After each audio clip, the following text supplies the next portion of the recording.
The final Friday of June will feature not only the longest and most prestigious street stock race of the season, but also the annual fireworks celebration. The Midstate site development Firecracker 30 for the street stocks headlines each season for the division. A full field will take the green flag on Friday, and many storylines are scattered throughout. Aaron Clemens has won 2 feature events this season, his first 2 checkered flags ever at the half mile. One of those victories came last Friday night, and it puts the 67 team in a tie with the other driver that has multiple wins this year, Burt Willett.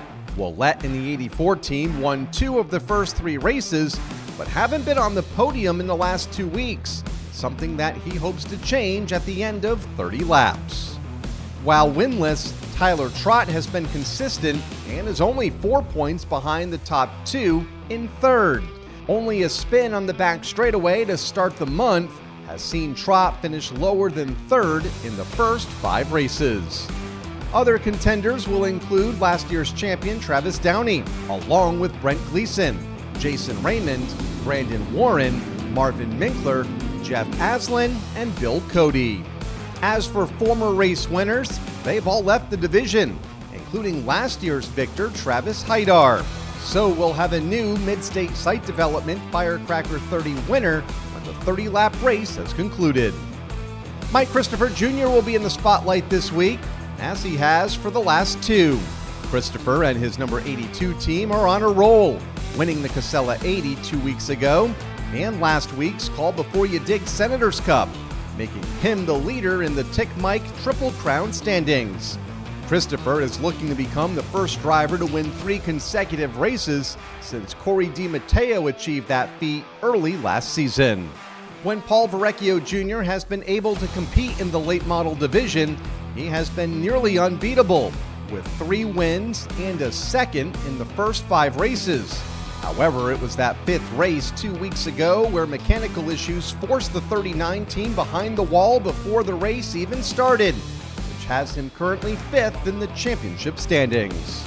The Nicholas Hovey Express had no signs of coming off the rails in last week's 20-lap SK Light Modified feature.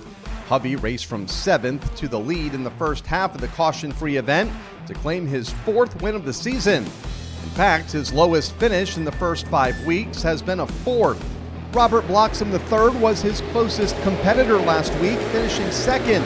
It's been an eventful couple of weeks for Bloxham, who has finished in that runner-up spot 2 of the last 3 races, sandwiched with a 31st place finish due to an early race tire rub 2 weeks ago. And the limited late models remain just as competitive as ever, seeing 4 different winners in the last 4 weeks, with second-year driver Kyle Terrio claiming the win last Friday, his 2nd career victory in what was his first top 5 effort of the season. One driver that's still in search of his first limited win is the new point leader. Divisional rookie Jason Lafayette has been close, with 2 runner-up finishes plus a 3rd last week, and he has a scant 2-point lead over defending champion Matt Clement heading into week 6. Those are just a few of the storylines that we'll keep an eye on during this Friday night's race program that will feature the Midstate site development Firecracker 30 for the street stocks and be capped by fireworks. Heat races are set to begin at 6 p.m. with features right around 7 p.m. And if you can't make it in person, you can tune us in live on Flow Racing.